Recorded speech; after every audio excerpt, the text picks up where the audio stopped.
এই পৃথিবীতে নবীদের পরে যাদের সম্মান তারা হলেন সাহাবা। সাহাবীদের দাম এত বেশি হওয়ার যতগুলো কারণ আছে, এখানে অনেক আলেম ওলামা আছে। আমার ভাঙ্গা চূড়া গবেষণা হলো এটা, সাহাবীদের দাম সবচেয়ে বেশি হওয়ার এক নাম্বার কারণ যেটা, সেটা হলো সকল সাহাবীরা তার রাসূলকে, আমার রাসূলকে তার জীবনের চাইতে বেশি ভালোবেসেছেন। যেরকম সুবহানাল্লাহ। আমরা ইমানদার যারা এখানে বসে আছি,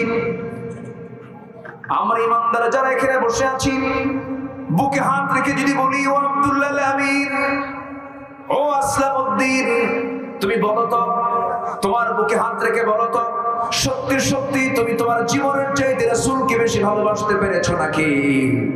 যদি আমার মনটা যদি বলে, যদি আমার বিবেকটা যদি বলে আল্লাহর কসম আমি রাসূলকে আমার জীবনের চাইতে বেশি ভালোবাসতে পেরেছি, আল্লাহর কসম করে বলি ওই বান্দা জান্নাতি। যেরকম সুবহানাল্লাহ। আমার বুকটা ফেটে যায়, আমার বুকটা ফেটে যায়। আমার দেশ গোটা পৃথিবীর ভিতরে সবচেয়ে দ্বিতীয় বৃহত্তম মুসলিম দেশ, যেই দেশে 4.5 লক্ষ মসজিদ, যে দেশে 18 কোটি মুসলমান, যে দেশের মানুষ আজান শুনে ঘুম থেকে ওঠে, আজান শুনে ঘুমের দিকে চলে যায়, সেই দেশে বিগত বেশ কয়েক বছর যাবত কিছু ব্লক, কিছু বদমাইশ, কিছু নাস্তিক চক্র রাসূলকে রীতিমতো গালি দিয়ে যাচ্ছে, ঠিক কিনা? যদি আমার দেশে প্রকৃত অর্থে যদি রাসূল প্রেমিক লোক থাকতো, এমন কুলাঙ্গার সাহস পেত না বাংলার জমিনে কথা বলা, সাহস পেত না। নোংরামি করবা না, বিবাহ পূর্ব কোন রিলেশন করবা না। বিবাহ পূর্ব একটা রিলেশন, একটা জেনা। Breakup, relation, just friend, girlfriend, boyfriend, এগুলো সব জেনার পরিভাষা। এগুলোর সাথে ইসলামের কোন সম্পর্ক। কিছু কিছু যুবক আছে, কিছু কিছু যুবক আছে গার্লস স্কুলের সামনে যাই ইতিমের মতো বসে থাকে, মনে বাপ নাই মাও। মেয়েটা বের হয়, টার্গেট হলো মেয়েটা বের হয়, পিছিয়ে পিছিয়ে ও যায়। মেয়ে কিছু বলে না, ছেলে পিছন থেকে বলে একটা বার চায় থাকো, একটা বার দেখো আমার 3 রাত হলে ঘুম নাই, একটা বার বলো ভালোবাসি, কিচ্ছু লাভ নাই বাবা। এগুলো সব রং প্রজেক্ট। ইদানিং টিকটক, এই যে মুরব্বী বলে ফেলছেন, ইদানিং টিকটক এত নোংরামি, এই সমস্ত নোংরামিগুলোর পিছনে তুমি যাবে না, সময় নষ্ট করবে না। তোমাকে মোবাইল জাহান্নামের দিকে নিয়ে যাবে। মেসেঞ্জার, ইমো, ভাইবার, লাইন, হোয়াটসঅ্যাপ, এই সমস্ত অ্যাপস গুলোতে সেই জায়গায় তুমি নক করবে, একটা অপরিচিত নারীর ইনবক্সে তোমার নক দেওয়া মানে সেই নারীর তুমি বেডরুমের মধ্যে ঢুকে পড়েছ। সাবধান থাকতে হবে, এগুলো করা যাবে না। আজকের সমাজে আরেকটা বিষয় আমি লক্ষ্য করছি ইদানিং, সেটা হলো ঘরে ঘরে আজকে পর্দার নিয়ম লঙ্ঘন করে অনলাইনের মাধ্যমে কাপল ব্লক করা আছে না? কাপল ব্লক, যা একটি সুস্পষ্ট নির্লজ্জতার লক্ষণ। ইদানিং এটা খুব মারাত্মক আকার ধারণ করেছে। ঘরে ঘরে স্বামী, বাবা, ভাই সব দায়ুস হয়ে যাচ্ছে। আমি কি ভুল বলছি? কেমনে রান্না বান্না করে, কেমনে স্বামী স্ত্রী গন্ডগোল হয়, এগুলো ব্লগ বানায়। ব্লগগুলো বানায়া এটা একটা জিনার সমতুল্য অপরাধ, ঠিক কিনা? এই সমস্ত কাজগুলো করা যাবে না। সম্মানিত ভাই, এগুলো বেড়ে চলছে। এমনও আছে টিকটক করেছে, স্বামী তার স্ত্রীকে জবাই করতেছে। কি চিত্র আমরা এগুলো দেখছি। অতএব সন্তানের হাতে মোবাইল তুলে দেওয়ার আগে 1000 বার ভাববেন সে মোবাইল যে হাতে নিল, মোবাইল তাকে কন্ট্রোল করবে না সে মোবাইলকে কন্ট্রোল করবে, এটাকে বুঝতে হবে। চুয়াডাঙ্গা মাহফিল আমার ছিল গত বছর।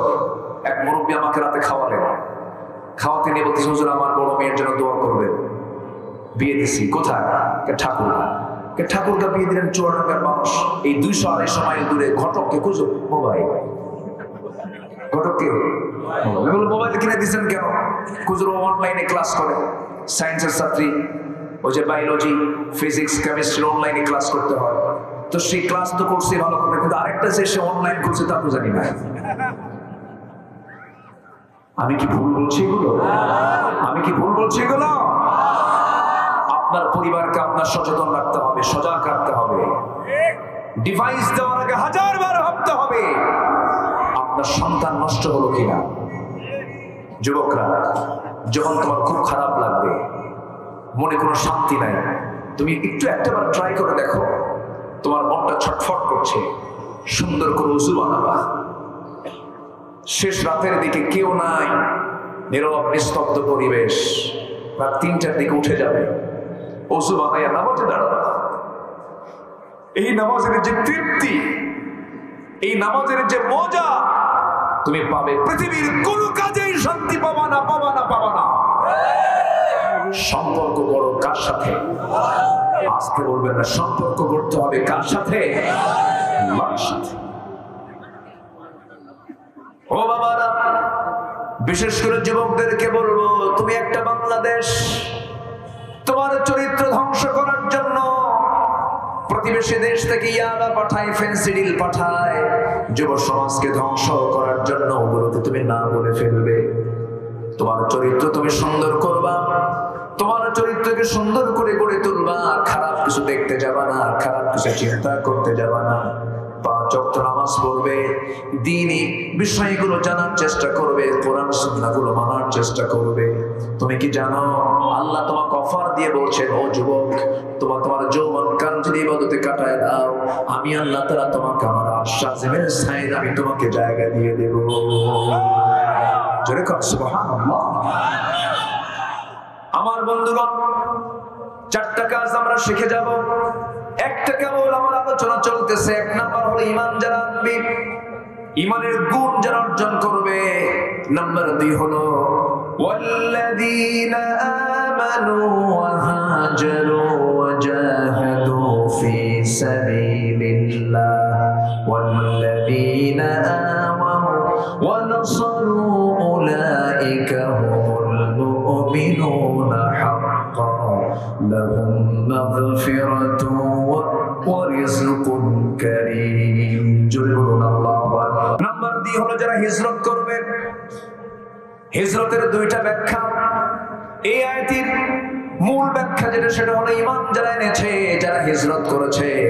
আমার নবীর জীবনে ঈমানও আছে, হিজরতও। হিজরত আছে না নাই? নবীজি মক্কার মানুষ নবীজি হিজরত করে চলে গেছেন কোথায়? আসতে বলবেন না কোথায়, বলে মদিনায় চলে গেছেন।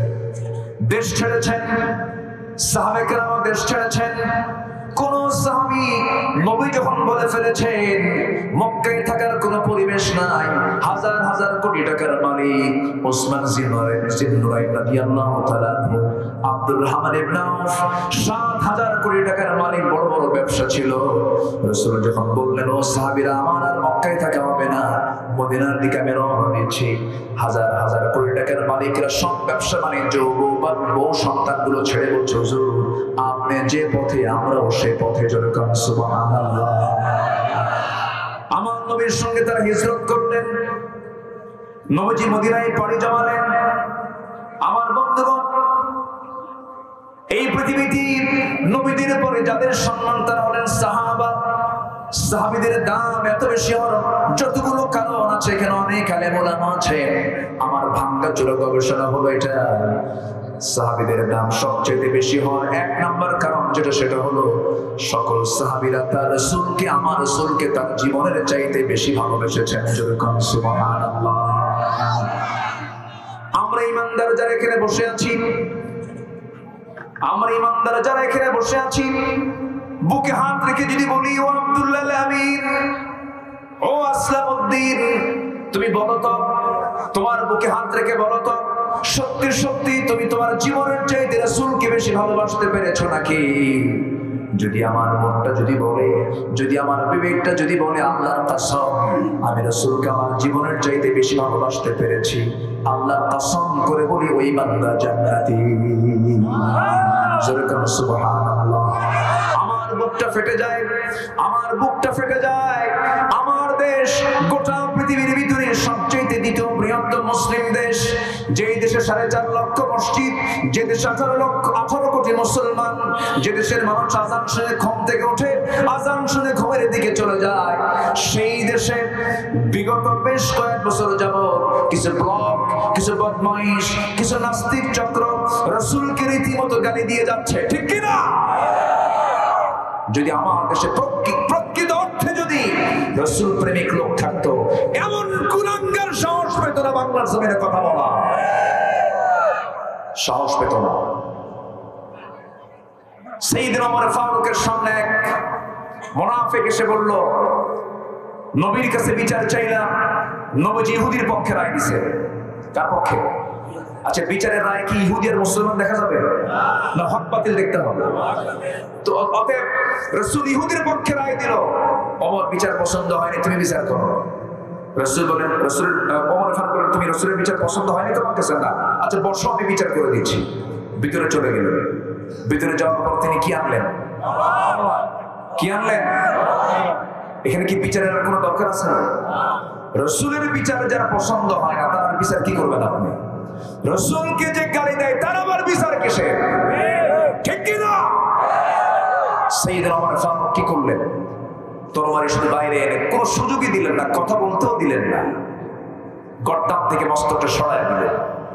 নবীর কাছে সংবাদ গেল, আমার নবীজি শোনা মাত্রই বললেন, ওমর এটা কি করলো? এটা একটা মানুষকে সে খুন করে ফেললো। ওহী নাযিল হলো, হে রাসূল, ওমর যা করেছে সঠিক করেছে, কারণ ওমর জীবনের চাইতে আপনাকে বেশি ভালোবাসে। সুবহানাল্লাহ। আজকে আমার দেশের নেতাকে গালি দিলে বেঁচে বিচার হয়, রাসূলকে গালি দিলে বুদ্ধিজীবী হয়। আছে না নাই? রাসূলকে বলা হয়েছে জেনাকার মুহাম্মদ, রাসূলকে বলা হয়েছে নারী পিপাসু মুহাম্মদ। এতগুলো বউ কেন? আমার নবীজির এতগুলো বউ কেন? এটা নিয়ে যুক্তি করে যারা, উচিত ছিল তাদেরকে দুনিয়া থেকে বিদায় করে তাদের রক্ত মাংসকে কুত্তা বিলাই দিয়ে খাওয়ানো দরকার ছিল, ঠিক কিনা? সম্মানিত ভাইরা, সাহাবায়ে কেরাম রাসূলকে কি পরিমাণ ভালোবাসতেন। সব সাহাবা, আমার নবীজির সামনে একটা আয়াত নাযিল হলো, যে আয়াতটা ছিল আনন্দের আয়াত। সব সাহাবীরা আনন্দ উল্লাস করছেন, আল্লাহ আমাদের উপর রাজি হয়ে গেছেন, দিন পরিপূর্ণ হয়ে গেছে। কিন্তু একজন সাহাবী এই আয়াত নাযিলের সঙ্গে সঙ্গে হাউমাউ করে কাঁদতেছেন। রাসূলকে তারা কি ভালোবেসেছেন। আল্লাহর সামনে, রাসূলের সামনে যখন আল্লাহর আয়াত নাযিল হলো, আল-ইয়াওমা আকমালতু লাকুম দীনাকুম ওয়া আতমামতু আলাইকুম নি'মাতি ওয়া রাদিতু লাকুমুল ইসলাম দীনা। আজকে আমি দিনকে পরিপূর্ণ করে দিলাম, তোমাদের উপরে রাজি হয়ে গেলাম। সাহাবীদের মধ্যে আনন্দের উল্লাস শুরু হয়ে গেছে, সব আত্মহারা হয়ে গেছে আনন্দে। বিদায় হজের ভাষণের সময় আয়াতটা নাযিল হয়, কোন কোন বর্ণনায় পাওয়া যায় সবাই হাসতেছে, আনন্দ করতেছেন, কিন্তু বয়োবৃদ্ধ কেন বৃদ্ধ সাইয়েদনা আবু বকর সিদ্দিক রাদিয়াল্লাহু আনহু সামনে নাই, নবীর সামনে তিনি নাই, আড়ালে গিয়ে হাউমাউ করে কাঁদতেছেন। সাইয়েদনা আবু বকরের কান্নার আওয়াজ এক সাহাবীর কানে চলে গেছে। সেই সাহাবী গিয়ে বলছেন, ভাই আবু বকর চোখে পানি কেন? রাসূল তো আয়াত, এমন একটা আয়াত দিলেন আমাদের সামনে নাযিল হয়ে গেছে, আল্লাহ আমাদের প্রতি রাজি হয়ে গেছেন, সন্তুষ্ট হয়ে গেছেন, আপনি কাঁদেন কেন? সাইয়েদনা আবু বকর বলছেন, শোনো, ইসলাম তো পরিপূর্ণ হলো, আল্লাহ আমাদের উপর রাজি হয়ে গেলেন, ইসলাম যেহেতু পরিপূর্ণ হয়ে গেছে, আল্লাহ যেহেতু রাজি হয়ে গেছেন, কিন্তু তোমরা কি খেয়াল করেছো নাকি আমার প্রাণপ্রিয় রাসূল আর পৃথিবীতে বেশি দিন বাঁচবেন না। রাসূল দুনিয়া থেকে বিদায় নিয়ে নিবে। নবীর প্রতি কি ভালোবাসা তাদের মধ্যে কাজ করেছে। আমার নবীজি তায়েফের ময়দানে গিয়ে 3 দিন 3 রাত না খাওয়া ছিলেন। আরেকটা প্রেক্ষাপটে নবীজির জীবনে এরকম একটা অনাহারের দিন সময় চলে এসেছিল, সেটা হলো নবীজি হিজরতের পর যখন তিনি মদিনায় যখন চলে আসলেন, আল্লাহ তাআলা বলছেন, ওয়াল্লাযীনা আমানু ওয়া হাজারু ওয়া জাহাদু ফি সাবিলিল্লাহ, 3টি কাজের বাস্তবায়ন করেছেন মুহাম্মদ সাল্লাল্লাহু আলাইহি ওয়াসাল্লাম। ঈমান এনেছেন, হিজরত করেছেন, জিহাদ করেছেন কার পথে? আল্লাহর পথে। বদর পাড়ি দিলেন, উহুদ পাড়ি দিলেন। খন্দকের সময়, ওই খন্দকের যুদ্ধের সময় সালমান আল ফারসি বললেন, ইয়া রাসূলুল্লাহ, আমি জীবনে বহু যুদ্ধ করেছি, আমার মনে হয় ইহুদিদের যে ষড়যন্ত্র, এই ষড়যন্ত্রকে মোকাবেলা করার জন্য, কুরাইশদেরকে গতিরোধ করার জন্য আমার মনে হয় একটা ক্যানেল করা দরকার, একটা খাল তৈরি করা দরকার, একটা পরিখা খনন করা দরকার। নবীজি সালমান রে, বদর যুদ্ধ কেবল শেষ হলো, উহুদ যুদ্ধ কেবল শেষ হলো, টাকা পয়সা সব শেষ হয়ে গেছে। যুদ্ধ বিধ্বস্ত দেশগুলোর অর্থনীতি ভালো থাকে না খারাপ থাকে? খারাপ হয়ে যায়। নবীজির খাদ্য রসদ নাই, অস্ত্র নাই, মজুদ নাই। সেই সময় রাসূল বলেন, ঠিক আছে সাহাবীরা যা আছে সব সামান নিয়ে আমরা নেমে পড়ি। 3 মাইল লম্বা নবীজি একটা বিশাল বড় খাল খনন করলেন, পরীক্ষা খনন করতে লাগলেন। আমার নবীজি সবার আগে নিজে কোদাল মেরে পরীক্ষা খননের কাজ শুরু করলেন। একদিন না, দুদিন না, 3 দিন 4 দিন পর্যন্ত নবীজি পরীক্ষা খনন করতেছেন, কিন্তু পেটে চুল পরিমাণ কোনো খাবার যায় নাই, পানি যায় নাই। নবীজি ক্ষুধার যন্ত্রণায় ছটফট করছিলেন, কিন্তু কাউকে বুঝতে দিচ্ছেন না। তার ফলাফল হলো নবীজি জীবনে একটাবার পেটে পাথর বেঁধেছেন ক্ষুধার যন্ত্রণা সহ্য করতে না পেরে। তা হলো খন্দকের পরীক্ষা খনন করার সময়। আমার নবীজি খাবার পান নাই, 4টা দিন পানিও পান না। এদিকে পরীক্ষা খননের কাজও করতে হবে, পরীক্ষা খনন করতেছেন ক্ষুধা অবস্থায়। আমার নবীজির পেটে পাথর বাঁধা কেউ দেখে নাই, কিন্তু একজন সাহাবী দূর থেকে লক্ষ্য করে দেখেন নবীজির পেটে একটু ফুলা ফুলা ভাব। আস্তে করে সামনে এসে বলছেন, হুজুর আপনি সবার চোখ ফাঁকি দিতে পেরেছেন, কিন্তু আপনি আমার চোখটা ফাঁকি দিতে পারেন না কেন? কি হয়েছে? হুজুর আপনি ক্ষুধার যন্ত্রণা সহ্য করতে না পেরে পেটে আপনি পাথর বেঁধেছে। রাসূল বলেন, জাবির রে কাউকে বলতে যেও না, সাহাবীরা আমার কেঁদে কেঁদে অস্থির হয়ে যাবে। কাউকে বলতে যেও না, কাউকে বলতে যেও না। সাইয়েদনা জাবিরকে রাসূল জড়িয়ে ধরলেন, জাবির তুমি আমাকে সত্যি সত্যি ভালোবাসো? এবার জাবির বলছেন, হুজুর আপনার তো ক্ষুধা লাগছে, এখন কি করা যায়? আমার বাড়িতে একটা ছোট্ট ছাগল আছে, আমি আপনাকে খাওয়াতে চাই। রাসূল বললেন, যাও তোমার বউকে রান্না বান্না করতে বলো, যাও। তিনি চলে গেলেন বাড়িতে, 5-6 কেজি ওজনের একটা ছাগল জবাহ করলেন। জবাহ করে বউকে বলছেন, আমার জীবনের শ্রেষ্ঠ দিন, আমার বাড়িতে তাশরীফ আনবেন রাহমাতুল লিল আলামিন, সুন্দর করে রান্না বান্না করে নিয়ে আমার বউ। বউ বলে দিচ্ছে, আমার স্বামী যাবে, ছোট্ট ছাগল যেহেতু রাসূল যেন বেশি লোককে না নিয়ে আসে, কানে কানে বলবেন, আস্তে আস্তে করে নিয়ে, আস্তে আস্তে করে লুকায় লুকায় তাকে নিয়ে আসবেন। ঠিক আছে। সাইয়েদনা জাবির চলে গেলেন, নবীর কাছে গিয়ে বলছেন, ইয়া রাসূলুল্লাহ রান্না বান্না কমপ্লিট, চলুন আমরা সুন্দর করে আমরা খাবারটা খেয়ে দেবো। আপনার প্রিয় খাবার হলো ছাগল এবং রুটি, আপনি সুন্দর করে খেতে পছন্দ করেন, চলুন আমরা খেতে বসি। নবীজি বলছেন, যাবেন রে তোমার কি মনে হয় সব সাহাবীকে ক্ষুধা পেটে রেখে আমি নবীজি একা খেতে যাব? আল্লাহু আকবার, আরো জোরে কোন আল্লাহু আকবার। আমার নবীজি বলেন, যাবেন রে এমন চরিত্র তো আমার না, আমার চরিত্র হলো আমি সবাইকে আগে খাওয়াই, এরপর আমি খাই। আমার চরিত্র তেমন নয় আমার সাহাবীরা না খাওয়া থাকবে আমি পেট পুরে খাবো না। না রে জাবির, আমি এমন অবস্থায় যেতে পারি না। এবার জাবির বলছেন, হুজুর আপনি সবাইকে বলতে গেলে কারো খাওয়া হবে না, আপনি কাউকে বলেন না, চলেন হুজুর আমি আর আপনি চলে যাই। আমার নবীজি বলছেন, জাবির তুমি দিয়েছ আমাকে দাওয়া, দেখো আমি কি করি। আমার নবীজি দাঁড়ায় গেলেন, দাঁড়ায় গিয়ে বলছেন, সাহাবীরা শোনো, জাবির দিয়েছে আমাকে তার বাড়িতে দাওয়া, আর আমি রাসূল দিলাম তোমাদের সবাইকে জাবিরের বাড়িতে দাওয়া। জোরে করে সুবহানাল্লাহ, জোরে করে সুবহানাল্লাহ। নবীজিকে খাইছেন না খাওয়াইছেন? আর আজকের নেতাগুলো আগে খায় না খাওয়ায়, শুধু খায় না পাচারও করে। বলেন পাচার করে কিনা? বলে পাচারও করে। এই দেশের অর্থনীতিকে পিছিয়ে দেয় নেই কোনো কৃষক, এই দেশকে ধ্বংসের দিকে ঠেলে দেয়নি কোনো কৃষক, দেয়নি কোনো শ্রমিক, দেয়নি কোনো প্রবাসী, দেয়নি।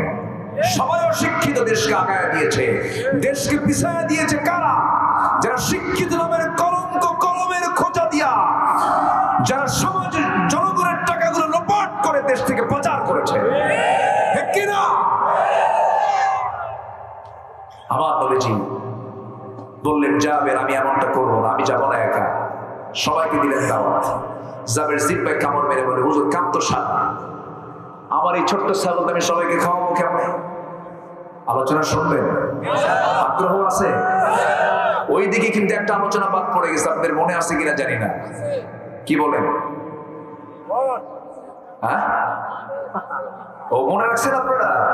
ওই আল্লাহর ওলি পতিত নারীর যে ঘরের মধ্যে ঢুকলেন, আমি কি শেষ করছি আলোচনা? জান করবো, ওই ধরেন তো ওনাকে, ধরেন তো, যাই করে বসেন।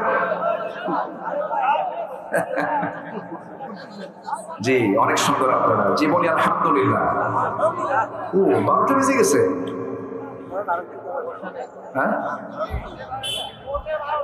মোটে 12টা, এতগুলো বিষয় না না প্রয়োজনে ফজর বাদ এরকম কিছু। নামাজের দরকার সবার আগে না সবার পরে? সবার আগে আমরা 5 ওয়াক্ত নামাজ পড়বো, জোরে বলি ইনশাআল্লাহ। সম্মানিত ভাইরা, আমার নবীজি জাবিরকে খুব ভালোবাসতেন। একদিন বাহির থেকে সাইয়েদনা জাবির এবং আমার রাসূল আরো সাহাবীরা বাহির থেকে উটের পিঠে করে তারা মদিনায় আসতেছেন। সবার উটগুলো ছিল হলো তাজা উট, কিন্তু সাইয়েদনা জাবির রাদিয়াল্লাহু আনহু উটটা ছিল হলো বুড়া উট। বুড়া উট তো আস্তে আস্তে যায়, তো সবার পিছনে সাইয়েদনা জাবিরের উট পিছে পিছে আসতেছে। রাসূলকে লক্ষ্য করে বলেন, ইয়া রাসূলুল্লাহ, সবার উটগুলো তাজা উট, সবাই আগে আগে চলে যাচ্ছে, আমি তো পিছে পড়ে গেলাম, আপনি তো আমার জন্য দোয়া করেন। আমার নবীজির হাতে ছিল একটা ছোট্ট লাঠি, মারছেন ঘুতা, ওই উটের গায়ে ঘুতা মারছেন। নবীজির হাতের বরকত আছে না নাই? এক ঘুতায় এই বুড়া উট সব উটকে হারায় ফেলে সবার আগে মদিনায় পৌঁছে গেছে। নবীজি বললেন, জাবির খুশি হয়েছে? হুজুর মহা খুশি। রাসূল বললেন, তুমি কি আমাকে উটটা বেচে দিবে আমার কাছে? তোমার উট তখন তাজা হয়ে গেছে, উট দিবা? আমি তোমাকে টাকা দিয়ে উটটা কিনে নেব। হুজুর নেন, আপনি যদি নেন আমাকে আর কোনো মানা আছে? নেন। আমার নবীজি টাকা দিলেন, উটটা হাতে নিয়ে লাগাম হাতে নিয়ে বলেন, যাবে তুমি আমাকে না খুব ভালোবাসো, আমি তোমার কাছ থেকে উট আবার নেব, অসম্ভব, টাকাও দিলাম উটও দিলাম। জোরে বলি সুবহানাল্লাহ। বাপ মারা গেছে ঋণ করে, সাইয়েদনা জাবিরের বাবা ঋণ করে মারা গেছেন। ঋণদাতারা বাড়িতে এসে বসে আছে, আর জাবির নবীর বাড়িতে এসে বসে আছে। এসে বলতেছে, হুজুর আমার বাড়িতে ঋণদাতারা বসে আছে, ভয় যেতে পারতেছি না, আপনি একটা ফায়সালা করেন, নচেত আমি বাড়িতে যাবো না। জোরে বলি সুবহানাল্লাহ। নবীজি সবার পাশে দাঁড়িয়েছেন। আমার নবীজি বলেন, জাবির তাই? হ্যাঁ হুজুর, আমি আপনাকে খুব ভালোবাসি, আপনি তো আমাকে খুব ভালোবাসেন। আমার নবীজি করলেন কি, বললেন, জাবির তোমার কি একটা খেজুর বাগান ছিল না? হ্যাঁ ছিল, কিন্তু খেজুর নাই, খেজুর বিক্রি করে তো দিতে পারতাম, খেজুর তো বাগানে নাই, গাছে নাই। রাসূল বলেন, জাবির আমাকে নিয়ে যাও, আমি তো রাহমাতুল লিল আলামিন, আমাকে নিয়ে চলো। নবীজি নিজে গেলেন বাগানের ভিতর দিয়ে, এক সাইড দিয়ে ঢুকলো, আরেক সাইড দিয়ে বের হলেন। দেখা গেল প্রত্যেকটা খেজুর গাছের ভিতরে এত পরিমাণ খেজুর ধরে আছে, সব খেজুর লাগলো না, অর্ধেক খেজুর বিক্রি করে সমস্ত ঋণ জাবিরের শোধ হয়ে গেছে। সেই বরকতের নবী, যে নবী ইনশাআল কামার নখির ইশারে আকাশের চাঁদ দ্বিখণ্ডন করেছেন, সেই নবীজি জাবিরের বাড়িতে চলে গেলেন। 600 সাহাবী নিয়ে, কয়শো বলেন? 600 সাহাবী নিয়ে রাসূল যখন ঢুকলেন, সাইয়েদনা জাবির বাড়ির মধ্যে ঢুকে বউকে বলছেন, বউ আমার শোনো, কাম তো সারা কি 600 সাহাবী 6 কেজি ছাগল কি করবো? জাবিরের বউ বলছে, আমার স্বামী গো, আপনি চিন্তা করেন কেন? মেহমান আসবে, মেহমানের রিজিক নিয়ে আমাদের কোনো টেনশন নাই। যেরকম সুবহানাল্লাহ। এই বিশ্বাস যদি প্রত্যেক বান্দার থাকে, আল্লাহ তাআলা প্রত্যেক বান্দাকে পাখির মতো রিজিক দিবে।